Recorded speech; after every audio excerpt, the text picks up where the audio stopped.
বিসমিল্লাহির রহমানির রহিম। হে সমস্ত জগতবাসী, আজ আমি আপনাদের সামনে একটি আলোচনা নিয়ে আসলাম। সেই আলোচনাটি খুবই গুরুত্বপূর্ণ, অবশ্যই আপনারা খেয়াল করে শুনবেন। আর এই আলোচনাটি প্রত্যেকটা ব্যবসায়ী, প্রত্যেকটা চাকরিজীবী বা প্রতিটা মানুষ যে নিত্য নতুন কাজ করে, নতুন লেনদেন করে, বিভিন্ন কাজে থাকে, তখন কোন লেনদেন করলে তার ক্ষতি হতে পারে, কোন জায়গায় গেলে তার ক্ষতি হতে পারে, এবং কোন স্বপ্নটা দেখলে যে আপনি ব্রেক হয়ে যাবেন বা আপনি থেমে যাবেন, সে কাজটা করবেন না, এবং কোন স্বপ্নটা দেখলে আপনি কাজটা করবেন। আজকে এই বিষয়ে আলোচনা করব।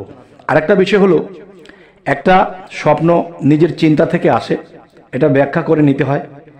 আর আরেকটা স্বপ্ন আত্মজগৎ থেকে আসে বা রুহানি জগৎ থেকে আসে। রুহানি জগৎ থেকে যে স্বপ্নটা আসে এটাও সকলে বোঝে না, অনেক ব্রেন, অনেক জ্ঞানের প্রয়োজন হয়।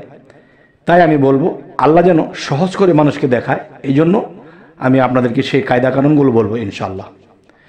তবে একটি কথা কি, স্বপ্ন জগৎ যে একটা বিষয়, মানুষের চিন্তা থেকে যে আসে কিছু, সেটাও কার্যকর, কিন্তু মানুষ এটাকে রিচার্জ করে না, এটাকে ব্যাখ্যা করে না। আচ্ছা, তাহলে আল্লাহর তরফ থেকে বা রুহানি জগতের তরফ থেকে যদি আপনার কাছে কোনো বিষয়ে স্বপ্ন আসে তো আলহামদুলিল্লাহ। আর আরেকটা স্বপ্নের বিষয় হলো যে আল্লাহর কাছে দরখাস্ত করে সেই স্বপ্নের মাধ্যমে আল্লাহর কাছ থেকে জেনে নেওয়া যায়। যেমন পৃথিবীতে অনেক দরবেশ, সাধুপুরুষ, সুফি বা আল্লাহর ওলি আছে, তারা আল্লাহর তরফ থেকে স্বপ্ন পায়, কিন্তু তাদের জন্য একটু সহজ আছে, তারা এটা বোঝার জ্ঞান রাখে। আর সাধারণ মানুষ যারা পৃথিবীতে, সবাই কিন্তু এটা বোঝার জ্ঞান রাখে না, কিন্তু শেষে একটা কাজে ধরা খেয়ে যায়, একটা কাজে সে তার কাজটা নষ্ট হয়ে গেছে, বা তার ব্যবসা করতে গিয়ে টাকা লস হয়ে গেছে। এখন আল্লাহর কাছে বলে, আল্লাহ তুমি চাইলে না, তুমি দেখলা না। আসলে আল্লাহ চায়, আল্লাহ দেখে, কিন্তু আল্লাহ আমাদেরকে ইঙ্গিত করে, আমরা বুঝি না, বুঝে নেই না, যার ফলে আমরা এই কষ্ট করি, এই ভোগান্ত ভুগতে হয়। এখন ধরুন, আপনি স্বপ্ন যে একটা বিষয়, যে আল্লাহ তো সরাসরি কাউকে এসে বলবে না যে তুমি এটা করো, ওটা করো। তো এখানে কি, যে আমাদের মানব দেহের ভিতরে আল্লাহ এমন একটা আয়না ফিটিং করে দিয়েছে, যেই আয়নাটা ময়লাযুক্ত হয়ে আছে। আর সেই ময়লাযুক্ত হওয়ার কারণে আমাদের চোখে আবরণ পড়ে আছে, আমরা দেখতে পাই না। আচ্ছা, বিশেষ করে যারা কালবের জিকিরটা করে, এদের আয়নাটা মোটামুটি পরিষ্কার থাকে। যদি কোনো স্বপ্ন আসে, সে ক্লিয়ার দেখে এবং ক্লিয়ার বুঝতে পারে, ব্যাখ্যা বিশ্লেষণ করে নিতে পারে, এবং সেই ব্যক্তির সাথে অবশ্যই কোনো অলি আউলিয়ার সাথে তার সংযোগ আছে। আর সংযোগ না থাকলে সেগুলো সহজে বুঝবে না। যাই হোক, আজকের যে মূলত কথা, সেই কথাটি আমি শুরু করছি, যে কি ধরনের স্বপ্ন আপনার দরকার, এবং কিভাবে আল্লাহর কাছে দরখাস্ত করবেন, এবং কিভাবে দরখাস্ত করলে আল্লাহর তরফ থেকে সেই স্বপ্ন আসবে, এবং সেই স্বপ্ন বিশ্লেষণ করে আপনি চলবেন। আপনার সামনে আপনার সুফল হবে, আপনার কুফল হবে না, আপনি লস খাবেন না, আপনি বিপদগ্রস্ত হবেন না। তো এই কথাটি বলার আগে আরেকটি কথা বলে নেই, যে আমাদের এই চ্যানেলটিকে অবশ্যই সাবস্ক্রাইব করে নিন, যাতে করে পরবর্তীতে ভালো ভালো স্বপ্নের ব্যাখ্যাগুলো আপনাদের কাছে পৌঁছে দিতে পারি।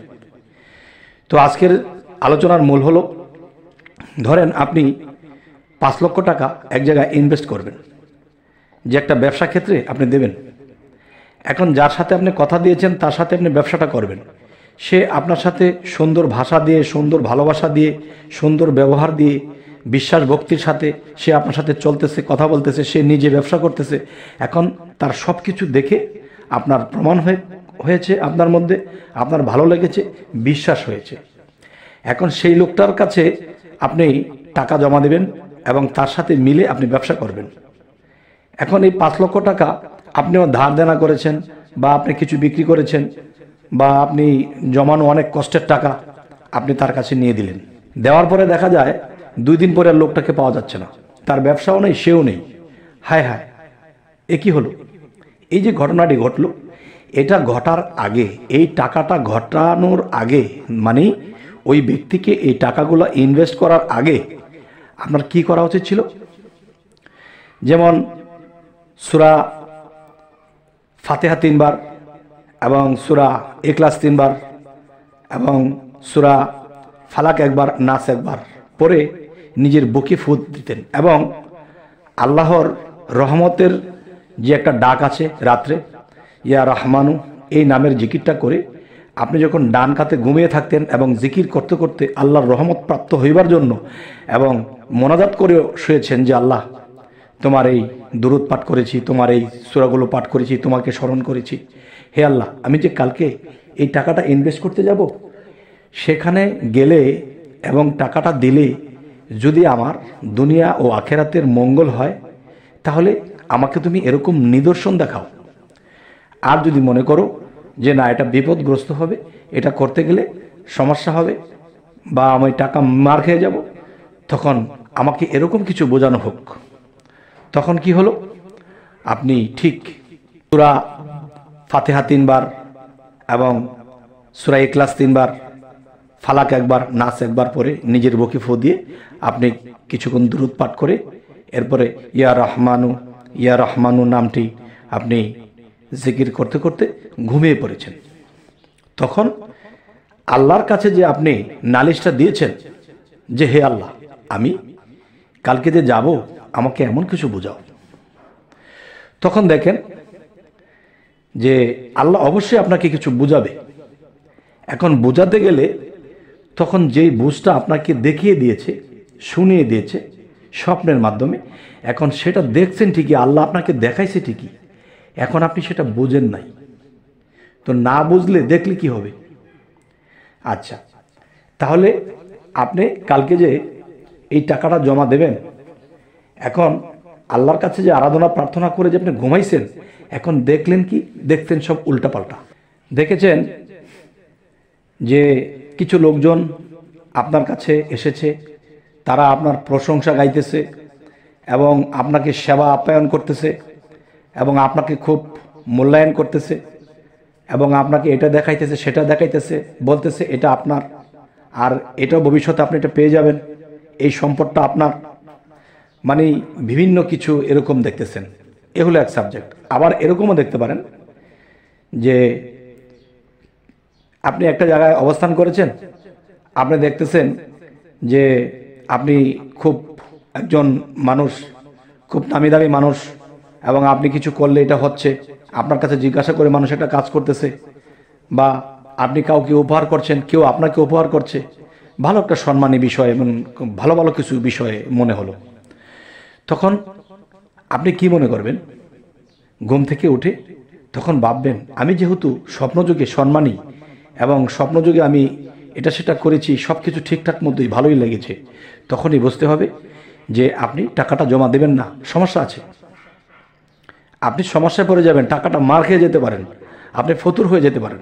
আর যদি দেখেন যে আপনি স্বপ্নযোগে ধরপাগড়ের মধ্যে আছেন, আপনাকে দৌড়াইতেছে কে যেন, ধরতে পারলে আপনাকে মারবে, আপনার সম্মান নেই, আপনার খাওয়া দাওয়া নেই, পাগলের হাল হয়ে গেছেন, কি আবল তাবল দেখেছেন, কোনো কিছু ঠিক ঠিকানা নেই, এরকম কিছু যদি দেখেন, তাহলে আপনি টাকাটা ইনভেস্ট করেন, আপনার লাভ হবে, সামনে আপনি সম্মানী হবেন, কারণ রুহানি জগৎটা উল্টা। আচ্ছা, উল্টা বলতে কি, যে এটা স্বপ্নের ধারা বোঝে, যেমন সবটা উল্টা নয়, আবার সবটা ভাও নয়। তাহলে এখানেই কিন্তু জ্ঞানের প্যাচ। যেহেতু ইউসুফ আলাইহিস সালাম তিনি একজন নবী আল্লাহর, তিনি কিন্তু স্বপ্নের ব্যাখ্যায় পারদর্শী ছিলেন। তিনি রাজাকে যেই ব্যাখ্যা দিলেন, রাজ্যের মধ্যে তাই ঘটলেন। আর সেই রাজা যদি সেই স্বপ্নটাকে উদ্ঘাটন না করত, তাহলে কিন্তু রাজার রাজ্যের মানুষ না খেয়ে মরত। তাই আমি বলবো, হে সমস্ত জগতবাসী, যে আল্লাহর তরফ থেকে স্বপ্ন চেয়ে আনতে হয়, যে হে আল্লাহ, তুমি আমাকে বোঝাও, জানাও, আমি কি করে অগ্রসর হব, আমি কি এই কাজটা করব কি না। কারণ আল্লাহ আপনাকে এমনভাবে স্বপ্নটা দেখানো হবে যাতে আপনি একটু সহজে বুঝতে পারেন, যেহেতু আল্লাহর কাছে আপনি সাহায্য চেয়েছেন। তবে হে সমস্ত জগতবাসী, আমাদের চ্যানেলের নাম হলো কি, যে সামনে বিপদ জানুন। কারণ সামনে আপনি যা কিছু করবেন ভালো দেখে বিপদ হতে পারে, তাই আপনি সামনে বিপদ জানুন, আমাদের চ্যানেলটির নাম। তো আমাদের চ্যানেলটিকে সাবস্ক্রাইব করে নিন, যাতে করে পরবর্তীতে ভালো স্বপ্নের ব্যাখ্যা আপনাদের কাছে পৌঁছে দিতে পারি। তো সকলেই ভালো থাকবেন, আল্লাহ হাফিজ।